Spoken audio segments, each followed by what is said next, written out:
எசேக்கியேல் அதிகாரம் 29. எகிப்துக்கு எதிரான இறைவாக்கு. 10ஆம் ஆண்டின் 10ஆம் மாதத்தில் 12ஆம் நாள் ஆண்டவரின் வாக்கு எனக்கு அருளப்பட்டது. மானிடா, உன் முகத்தை எகிப்திய மன்னன் பார்வோனுக்கு நேராக திருப்பி அவனுக்கு எதிராகவும் அனைத்து எகிப்துக்கு எதிராகவும் இறைவாக்குரை. அவனிடம் சொல், தலைவராகிய ஆண்டவர் கூறுவது இதுவே: எகிப்து மன்னனாகிய பார்வோனே, நான் உனக்கு எதிராய் இருக்கிறேன். உன் ஆறுகளின் நடுவே வாழும் பெரிய முதலை நீ. நைல் என்னுடையது, நானே அதை உருவாக்கி கொண்டேன் என்கிறாய் நீ. ஆனால் நான் உன் வாயில் தூண்டில்களை மாட்டி உன் ஆறுகளின் மீன்கள் யாவும் உன் செதில்களில் ஒட்டி கொள்ளச் செய்தேன். உன்னையும் உன் செதில்களில் ஒட்டியுள்ள மீன்களையும் உன் ஆறுகளினின்று வெளியே இழுத்து போடுவேன். உன்னையும் உன் ஆறுகளின் மீன்களையும் பாலை நிலத்தில் விட்டுவிடுவேன். உலர்ந்த தரையில் விழுந்து மடிவாய் நீ. உன்னை சேகரிக்கவோ பொறுக்கி எடுக்கவோ எவரும் இரார். காட்டு விலங்குகளுக்கும் வானத்து பறவைகளுக்கும் உன்னை இரையாய் தருவேன். அப்போது எகிப்தில் வாழும் யாவரும் நானே ஆண்டவர் என அறிந்து கொள்வர். இஸ்ரேல் வீட்டாருக்கு நாணற்கோலாய் இருந்தாய் நீ. அவர்கள் உன்னை பற்றி பிடித்தபோது நீ முறித்தாய். அவர்கள் தோள்களை கிழித்தாய். உன்மேல் அவர்கள் சாய்ந்தபோது நீ ஒடிந்தாய். அவர்கள் இடுப்பு நொறுங்கிற்று.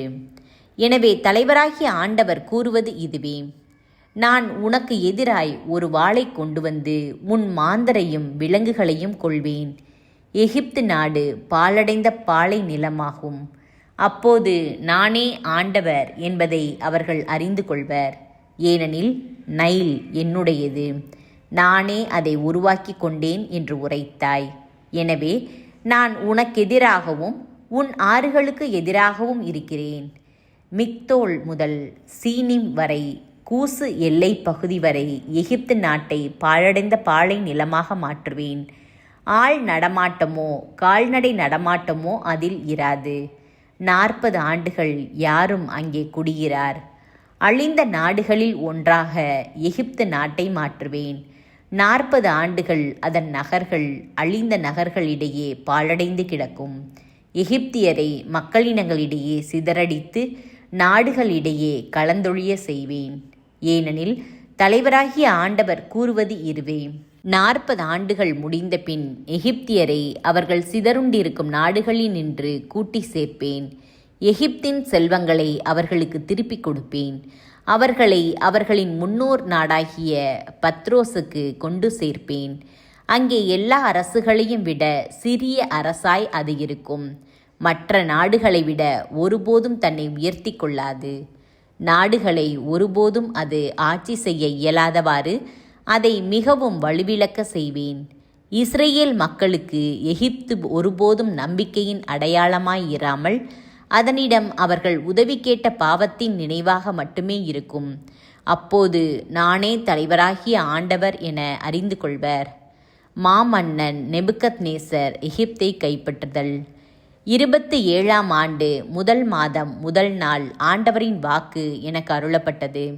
மானிடா, பாபிலோன் மன்னன் நெபுக்கத்நேசர் தீர் நகரை முற்றுகையிடுகையில் தன் படைகளுடன் வருந்தி முயன்றான். தலைகள் யாவும் மொட்டையடிக்கப்பட்டன, தோள்கள் யாவும் புண்ணாய்ப் போயின.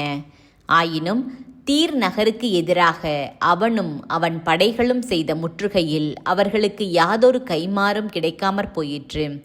எனவே தலைவராகிய ஆண்டவர் இவ்வாறு கூறுகிறார்: நான் எகிப்தை பாபிலோனின் மன்னன் நெபுக்கத்நேசருக்கு கொடுக்கப் போகிறேன். அவன் அதன் செல்வத்தை கொள்ளையிட்டு வாரிக்கொண்டு போவான். அது அவன் படைகளுக்கு கூலியாய் அமையும். அவனுடைய முயற்சிகளுக்கு கைமாறாய் நான் எகிப்தை அவனுக்கு கொடுப்பேன். ஏனெனில் அவனும் அவன் படைகளும் அதை எனக்காகவே செய்தனர் என்கிறார் தலைவராகிய ஆண்டவர். அந்நாளில் இஸ்ரேல் வீட்டாருக்காக ஒரு கொம்பு முளைக்க செய்வேன். அவர்கள் நடுவில் உன்னை பேச வைப்பேன். அப்போது நானே ஆண்டவர் என அறிந்து கொள்வர்.